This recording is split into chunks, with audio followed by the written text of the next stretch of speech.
بەناوی خدای گەورە میهرەبان بەرزی فشاری خوێن بۆ ماوەی دوور و درێژ دەبێتە هۆی پەککەوتنی گورچیلە. ئەویش بەهۆی ئەوەی کەوە بەرزی فشاری خوێن دەبێتە هۆی تەسکبوونەوە یاخود گورژبوونەوەی خوێنبەرەکانی گورچیلە و بە درێژایی کات بە ساڵێک بە 2 ساڵ بە 3 ساڵ وا لێ دێت خوێن وەکو پێویست ناچێت لە بۆ گورچیلە و گورچیلە ناتوانێت ئەو خوێنە کە لە بۆی دەچێت تەسفێ بکە و ئەو خوێیانەی کە لە بۆی دەڕوا دەری کاتە دەرەوە بۆیە دەبێتە هۆی پەککەوتنی گورچیلە. و ئەگەر هاتوو چارەسەر نەکرا بەرزی فشاری خوێن لەوانەیە لە ئایندە کەسەکە تووشی ئەوە بێت شوشتنی گورچیلە و هەروەها گۆڕینی گورچیلە و چارەسەری گورچیلە لە بۆ ئەنجام بدرێت بە هیوای ساغ و سەلامەتی بۆ هەموو لایەک. وبالنسبة لأسباب أمراض الكلى التي تسبب ارتفاع ضغط الدم كما بحث الدكتور جاسم وشرح قبلي بالموضوع، أسباب عديدة منها التهاب الكبيبات المزمنة، منها أيضا التناثر الكلوي وبعض تصلب الشرايين اللي ممكن يكون أسبابها هي جهازية، يعني تأتي من ارتفاع ضغط الدم تؤدي إلى أمراض كلى، وأيضا بسبب آخر هو أمراض الكلى تؤثر إلى ارتفاع ضغط الدم.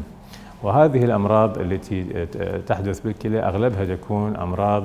مناعية، وأخرى تكون باضطرابات بعملية طرح وموازنة السوائل والأملاح داخل الجسم، مما تسبب سلبا على ارتفاع ضغط الدم بالجسم وتسبب أمراض مزمنة. طبعا ارتفاع ضغط الدم هو يكون ثاني سبب عالميا بعد الإصابة بداء السكري لتكوين أمراض الكلى المزمنة. بعض أمراض الكلى المزمنة أيضا مثل التناثر الكلوي أو تضيق بالشريان الدم الواصل للكلى أيضا يسبب ارتفاع ضغط الدم وبه أيضا مضاعفات مستقبلية على المريض. ولهذا الحفاظ على الأكل بصورة متوازنة ونظام غذائي صحيح، عمل الرياضة بشكل صحيح، وشرب كميات سوائل ويوميا حتى تكون موازنة السوائل بالجسم مع الحفاظ على صحة الجسم وصحة الكليتين نتيجة للحفاظ على ارتفاع ضغط الجسم ومتابعة الفحوصات ومتابعة الزيارات الدورية للطبيب مع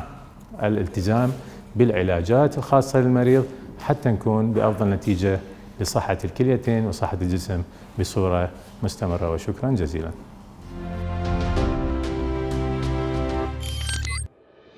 میهرەبانی دڵسۆزی و لێزانی